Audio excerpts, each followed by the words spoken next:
এই মুহূর্তের বিশ্বের সবচাইতে বড় খবর, ইরান আমেরিকার যুদ্ধ সমাপ্ত হলো। আমেরিকা এবং ইরান তারা ঠিক করেছে শান্তি চুক্তি সম্পাদন করবে। এই মুহূর্তে গোটা পৃথিবীতে স্বস্তির নিঃশ্বাস, শেষ হলো ইরান যুদ্ধ। এই মুহূর্তেই ইরানের পক্ষে প্রফেসর সৈয়দ মোহাম্মদ মারান্ডি তিনি টুইট করে জানালেন, ইরান এবং আমেরিকা তারা পরস্পর আলোচনার মধ্য দিয়ে এই দুই দেশ শান্তি চুক্তি সম্পাদনের বিষয়ে একমত হয়েছে। এখন শুধু সরকারি ঘোষণা বাকি। আর এই খবরে গোটা পৃথিবীতে এই মুহূর্তে স্বস্তির নিঃশ্বাস পড়লো। বিশ্ববাজারে এবার তেলের দাম পড়বে এবং অর্থনীতি আবারও ঘুরে দাঁড়ানোর এক বড়সড় সম্ভাবনা তৈরি হলো। গতকাল রাত থেকেই ডোনাল্ড ট্রাম্প এবং ইরানের পক্ষে জোরদার আলোচনা চলে। গত পরশুদিন আমরা দেখেছিলাম পাকিস্তানের ফিল্ড মার্শাল আসিম মুনির তিনি ইরানে উপস্থিত থেকে ধারাবাহিকভাবে ইরানের সমস্ত প্রধান সারির নেতার সঙ্গে একাধিকবার গুরুত্বপূর্ণ বৈঠক সম্পন্ন করেন, যে বৈঠকে তিনি আমেরিকার পক্ষ থেকে শেষবারের মতো প্রস্তাব নিয়ে এসেছিলেন তেহরানে। আর আমেরিকা দেওয়া সেই প্রস্তাবে দফায় দফায় আলোচনা করবার পর যখন ইরানের সঙ্গে পাকিস্তান মোটামুটিভাবে একটা ঐক্যমতে পৌঁছায়, তারপরেই ডোনাল্ড ট্রাম্প তিনি হোয়াইট হাউসের ওভাল রুমে বসে নিজের ছেলের বিবাহের অনুষ্ঠানে যোগদান না করে গতরাত তিনি মধ্যপ্রাচ্যের প্রতিটি রাষ্ট্রের রাষ্ট্রনায়কের সঙ্গে দীর্ঘক্ষণ ফোন আলাপ করেন। আর পাকিস্তানের প্রতিনিধি দলের সঙ্গে কাতারের একটি বিশেষ প্রতিনিধি দল তারাও তেহরানের নেতাদের সঙ্গে আলোচনায় যুক্ত হয়েছিলেন। সেই খবর আমরা গতকালই জানিয়েছিলাম। গতকাল আমরা এও ইঙ্গিত দিয়েছিলাম ইরান যুদ্ধের পরিসমাপ্তি ঘটতে যাচ্ছে বৈঠকের মাধ্যমেই, যুদ্ধ নয়, এবার ইরানের শান্তি প্রতিষ্ঠিত হতে যাচ্ছে। সেই ইঙ্গিত কিন্তু গতকালই আমরা পেয়েছিলাম, আপনাদের জানিয়েছিলাম।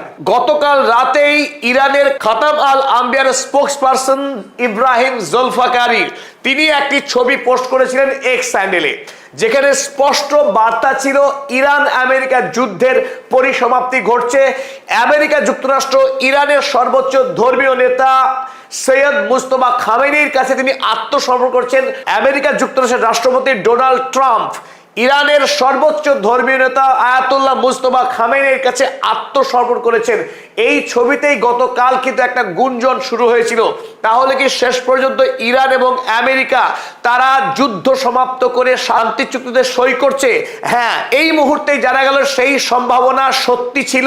এবং কিছুক্ষণ আগে আমরা যেটা জানালাম, প্রফেসর মারান্ডি তিনি টুইট করে জানালেন ইরান এবং আমেরিকা তারা শান্তি চুক্তি সম্পাদন করতে চলেছে। এখন বিষয় হলো কোন শর্তে। এখন সবচাইতে বড় যে প্রশ্ন, ইরান এবং আমেরিকা তারা কোন শর্তে নিজেদের মধ্যে এই শান্তি চুক্তি সম্পাদন করতে রাজি হলেন। আজকেই কয়েক ঘন্টা আগে আমেরিকা যুক্তরাষ্ট্রের secretary of state Marco Rubio যিনি ভারত সফর করছিলেন, ভারত সফর সেরে দেশে ফেরার আগেই তিনি সাংবাদিক সম্মেলন করেন এবং সেই সাংবাদিক সম্মেলনে তিনি জানান, good news on Hormuz in next few hours. অর্থাৎ স্পষ্ট করে বলেছিলেন হরমুজ প্রণালী আটকে থাকার কারণে আমেরিকাবাসীর যে সীমাহীন ভোগান্তি, বিশ্বজুড়ে জ্বালানি সংকট এবং যে তীব্র অচল অবস্থা বিরাজ করছিল, সেই অচল অবস্থায় এবার অবসান ঘটতে চলেছে। আমেরিকা যুক্তরাষ্ট্রের পক্ষে এই হরমুজ প্রণালী খোলাটা বিরাট বড় যুদ্ধ জয়ের কারণ হবে। আর সেটাই ইঙ্গিত দিয়েছেন মার্কো রুবিও যে কয়েক ঘন্টার মধ্যেই হরমুজ প্রণালী খুলতে চলেছে। অর্থাৎ ইরান এবং আমেরিকা তারা দ্বিপাক্ষিক চুক্তি স্বাক্ষর করতে চলেছে, এই ইঙ্গিত দিয়েছিলেন মার্কো রুবিও। চলুন এবার দেখে নেওয়া যাক কোন কোন শর্তে ইরান এবং আমেরিকা তারা চুক্তি করতে রাজি হয়েছে।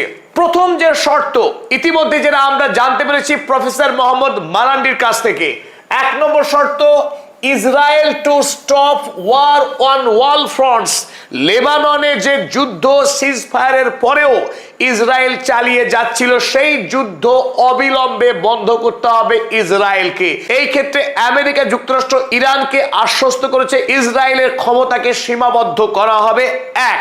2 number point, Iran and Oman will control strait of Hormuz. Strait of হরমুজের ওপরে ইরানের এবং ওমানের নিয়ন্ত্রণকে আমেরিকা যুক্তরাষ্ট্র মেনে নিয়েছে, আনুষ্ঠানিকভাবে বৈধতা দিয়েছে। আজ সারাদিন আমেরিকার একাধিক সংবাদপত্র, বিশেষ করে নিউ ইয়র্ক টাইমস, বারবার ভুয়ো খবর ছড়িয়েছিল বিশ্বব্যাপী যে স্ট্রেইট অফ হরমুজ যুদ্ধের পূর্বে যে অবস্থায় ছিল সেই অবস্থায় ফিরে যাচ্ছে এই চুক্তির মাধ্যমে। অর্থাৎ ইরান আমেরিকার হাতে স্ট্রেট অফ হরমুজের নিয়ন্ত্রণ তুলে দিয়েছে। ইরান আত্মসমর্পণ করেছে আমেরিকার কাছে, এই খবর নিউ ইয়র্ক টাইমস সারাদিন গুজব ছড়িয়েছিল, কিন্তু শেষ পর্যন্ত সত্য খবর বাইরে এসেছে, যেখানে আমরা জানতে পাচ্ছি আমেরিকা যুক্তরাষ্ট্র শেষ পর্যন্ত স্ট্রেট অফ হরমুজের কর্তৃত্ব ইরানের কাছে থাকুক এই শর্তই মেনে নিয়েছে। তাই আগামী দিনে ইরান এবং ওমান এই দুটি রাষ্ট্র নিজের মধ্যে বোঝাপড়ার মধ্য দিয়েই এই স্ট্রেট অফ হরমুজকে নিয়ন্ত্রণ করবে। তবে সারা পৃথিবীর সমস্ত জাহাজ এই স্ট্রেট অফ হরমুজের মধ্য দিয়ে আগামী দিনে চলাচল করবে এ বিষয়ে খবর জানা গেছে। তবে স্ট্রেট অফ হরমুজে আগামী দিনে ইরান এবং ওমান তারা মিলিতভাবে টোল আদায় করবে কিনা সেই বিষয়ে ডিটেলস এখনো আমাদের হাতে এসে পৌঁছয়নি। চলুন দেখে নিই 3 নম্বর গুরুত্বপূর্ণ শর্ত, যেটা আমেরিকা এতদিন ধরে ইরানকে দাবি দিয়ে আসছিল। Iran not to make nuclear weapons. আগামী দিনে ইরান নিউক্লিয়ার অস্ত্র তৈরি করতে পারবে না, আমেরিকার এই দাবি ইরান আপাতত মেনে নিয়েছে বলে জানা গিয়েছে। ইরান এই একটি জায়গায় কিছুটা কম্প্রোমাইজ করেছে আমেরিকার কাছে, যে তারা আগামী দিনে পারমাণবিক অস্ত্র বানাবে না। তবে ইরানের কাছে যে সমৃদ্ধ ইউরেনিয়ামের মজুত রয়েছে, সেই ইউরেনিয়াম ইরানের মাটিতেই থাকবে বলে যেটা দাবি করেছিলেন সৈয়দ মুজতবা খামেনেই, সেই বিষয়ে কিন্তু এখনো পর্যন্ত তথ্য আসেনি। তবে এটা নিশ্চিত করেই বলা যায় যে এনরিচড ইউরেনিয়াম ইরান কোনো দেশের হাতে তুলে দিচ্ছে না। তবে একটি নির্দিষ্ট মেয়াদের মধ্যে ইরান আগামী দিনে পারমাণবিক অস্ত্র তৈরি করবে না, তার অঙ্গীকার দিয়েছে এই চুক্তিতে। চলো দেখে নেব 4 নম্বর শর্ত কি ছিল। 4 নম্বর শর্ত যেটা এখন জানা গিয়েছে, USA will unfreeze Iranian assets.